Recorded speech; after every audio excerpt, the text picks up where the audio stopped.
Electrical engineers and technicians are often called on to install and maintain hundreds of different types of devices. As these devices have grown in variety and complexity, a system of symbols and conventions evolved to describe the circuits in a shorthand method of documentation. This allows engineers, designers, and technicians to understand how the circuits that make up a device work, and how its components connect with each other. Although the schematic diagram is the most common document for this function, there are also block diagrams, wiring diagrams, and other diagrams. Each of these documents has a unique function in describing the circuit to aid in understanding and troubleshooting. Technicians encounter some differences between North American company schematics and those produced in European or Asian countries. In this series you'll see mostly the schematics you'll see from North American companies, but once you're accustomed to reading these, you'll recognize common characteristics in all other schematics. Schematic diagrams document the connection points and construction methods of electrical and electronic circuits. This shows a simple schematic diagram of a power supply. On it you can see some of the conventions used. Schematic diagrams are often read from left to right, like a book, with inputs on the left and outputs on the right. This isn't a universal practice, but it's a good way to begin your analysis of the schematic. Schematic diagrams show the connections of the components in a clear, easily readable format, but they don't show how the components are physically arranged. In this schematic you'll see a plug on the left side. This means the supply, or any device with this symbol, is powered by an AC source, which isn't shown. The fuse is in series with the power transformer to prevent damage from overloads. And the switch controls the on, off, status of the supply. Note that neither of the transformer primary wires are grounded. This shows the symbols for such basic components as wires and connections, switches, power sources, transformers, fuses, and ground connections.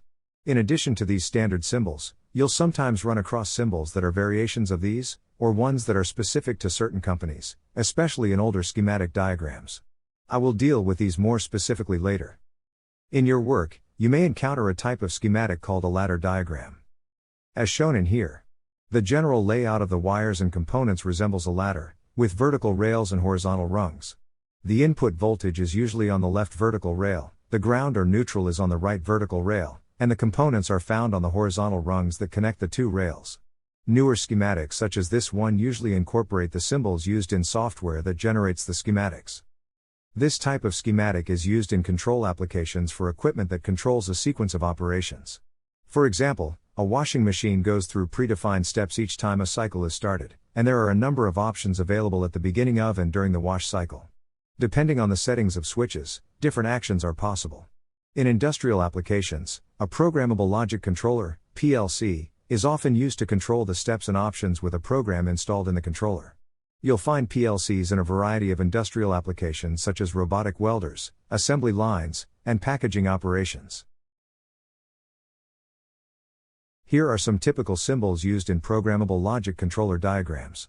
You'll see that the symbols on the rungs are switches, motors, contacts, timers, and other high-level devices, and not individual components such as capacitors, diodes, amplifiers, or transistors. Ladder diagrams are usually best understood by reading them from top to bottom and left to right, since the cycle of operations is often performed in that sequence. The power connections are generally at the top of the ladder, and the left rail is the hot side, while the right rail is the neutral, or common. Options in the sequence are determined by the condition of sensors or control settings. Relays, switches, and other controls are always shown in the unenergized state, meaning that the equipment hasn't been activated to perform the operation. You'll encounter three types of diagrams in electricity and electronics: the block diagram, the schematic diagram, and the wiring diagram or layout diagram. Each type of diagram serves its own special purpose. A block diagram gives you an overview of how the discrete circuits within a device or system interact.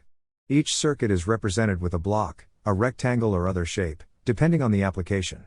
Interconnecting lines, sometimes with arrows on one or both ends, reveal the relationships between the circuits. A schematic diagram, often simply called a schematic, includes every component that a circuit contains, with each component having its own special symbol. This blog is devoted mostly to schematics. A pictorial diagram, sometimes called a wiring or layout diagram, shows the actual physical arrangement of the circuit elements on a circuit board or chassis, so that you can quickly find and identify components to test or replace. When you troubleshoot an unfamiliar electronic circuit, you'll usually start with the block diagram to find where the trouble originates. Then, you'll refer to the schematic diagram, or part of it, to find the faulty component in relation to other components in the circuit. A layout or wiring diagram can then tell you where the faulty component physically resides, so that you can test it, and if necessary, replace it. Block diagrams work well in conjunction with schematics to aid circuit comprehension and to streamline troubleshooting procedures. Each block represents all of the schematic symbols related to that part of the circuit. In addition, each block has a label that describes or names the circuit it represents. However, the block does nothing to explain the actual makeup of the circuit it represents. The blocks play a functional role only, they describe the circuit's purpose without depicting its actual components. Once you've gained a basic understanding of the circuit functions by looking at the block diagram, you can consult the schematic for more details. To understand how you might use block diagrams, consider the following two examples. First, suppose that you want to design an electronic device to perform a specific task. You can simplify matters by beginning with a block diagram that shows all of the circuits needed to complete the project. From that point, you can transform each block into a schematic diagram. Eventually, you'll end up with a complete schematic that replaces all of the blocks. Alternatively, you can go at the task the other way around. Imagine that you have a complicated schematic, and you want to use it to troubleshoot a device. Because the schematic shows every single component, you might find it difficult to determine which part of the device has the problem. A block diagram can provide a clear understanding of how each part operates in conjunction with the others. Once you've found the troublesome area with the help of the block diagram, you can return to the schematic for more details. A schematic diagram acts in effect as a map of an electronic circuit, showing all of the individual components and how they interconnect with one another. According to one popular dictionary, the term schematic means of, or relating to, a scheme diagrammatically. Therefore, you can call any drawing that depicts a scheme, electronic, electrical, physiological, or whatever, a schematic diagram. One of the most common schematic diagrams finds a place in almost every car or truck in the United States. Like this schematic diagram of an electronic circuit, that shows all the components relevant to the scheme it addresses. An electronic schematic shows all of the relevant components, and it allows a technician to extrapolate the components and interconnections when testing, troubleshooting, and repairing a small circuit, a large device, or a gigantic system. A schematic drawing must indicate not only all components necessary to make a specific scheme, but also how these components interrelate to one another. An electronic schematic drawing uses a plain straight line to indicate a standard conductor. Other types of lines represent cables, logical pathways, shielding components, and wireless links. In all cases, when you draw the interconnecting lines, you draw them in order to indicate relationships between the connected components. A schematic diagram reveals the scheme of a system by means of symbology. On a map, the lines that indicate roadways constitute symbols. But of course, a single black or in this case white line that portrays Route 395 in no way resembles the actual appearance of this highway as we drive on it. We need know only the fact that the line symbolizes Route 395. We can make up the other details in our minds. If people always had to see pictorial drawings of highways on paper road maps, those maps would have to be thousands of times larger than those folded up things we keep in our vehicle glove compartments, and they would be impossible for anybody to read. On any decent road map, you'll find a key, or legend, to the symbols used. The key shows each symbol and explains in plain language what each one means. If a small airplane drawn on the map indicates an airport and you know this fact, then each time you see the airplane symbol, you'll know that an airport exists at that particular site, as shown on this map. Symbology depicts a physical object, such as an airport, outside a large city, in the form of another physical object, such as an airplane image on a piece of paper. A good road map contains many different symbols. Each symbol is human engineered to appear logical to the human mind. For instance, when you see a miniature airplane on a road map, you'll reasonably suppose that this area has something to do with airplanes, so a detailed explanation should not be necessary. If, on the other hand, the map maker used a beer bottle to represent an airport, anyone who failed to read the key would probably think of a saloon, or liquor store, not an airport. Because a map needs many different symbols, a good map maker will always take pains to make sure that the symbols make logical sense. Pure logic will take us only up to a certain point in devising schemes to represent complicated things, especially when we get into the realm of electronic circuits and systems. For example, a circle forms the basis for a transistor symbol, a light-emitting diode symbol, and a vacuum tube symbol. Additional symbols inside the circle tell us which type of component it actually represents. A transistor is an active device, capable of producing an output signal of higher amplitude than the input signal. We can say the same thing about a vacuum tube, but not about an LED. A circle with electrode symbols inside has been used for many years to represent a vacuum tube. Transistors were developed as active devices to take the places of vacuum tubes, so the schematic symbol for the transistor also started with a circle. Electrode symbols were inserted into this circle as before, but a transistor's elements differ from a tube's elements, so the transistor symbol has different markings inside the circle than the tube symbol does. The logic revolves around the circle symbol. Transistors accomplish many of the same functions in electronic circuits as vacuum tubes do, or did, so symbolically they are somewhat similar.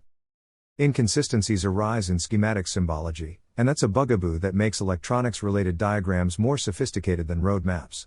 A circle can make up a part of an electrical symbol for a device that doesn't resemble a tube or transistor at all.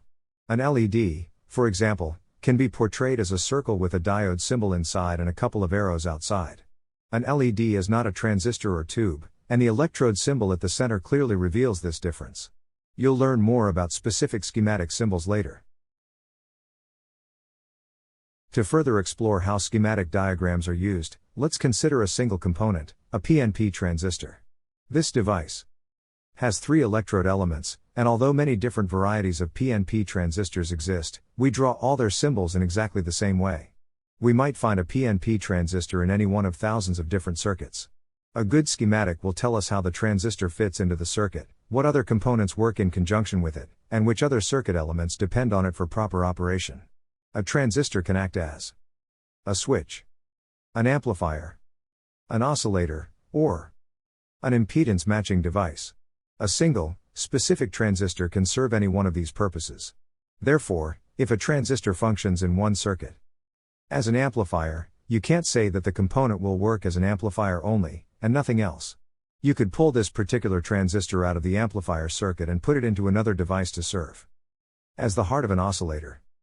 By knowing the type of component alone, you can't tell what role it plays in a circuit until you have a good schematic diagram showing all the components in the circuit, and how they all interconnect. Rarely can you get all this information in easy-to-read form by examining the physical hardware. You need a road map, a schematic diagram, to show you all the connections that the engineers and technicians made when they designed and built the circuit. An electronic circuit is similar to a road map in that it may have many electrical highways and byways. Occasionally, some of these routes break down, making it necessary to seek out the problem and correct it.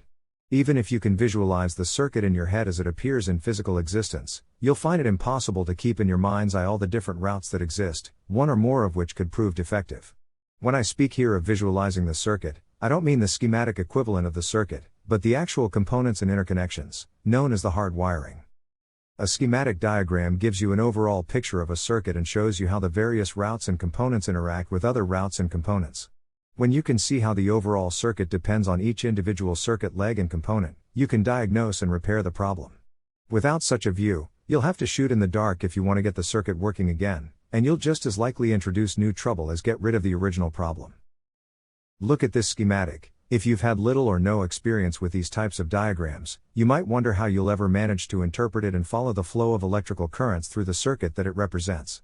By the time I am finished with this series of blogs, and, assuming that you already know some basic electricity and electronics principles, you'll wonder how you ever could have let a diagram like this intimidate you.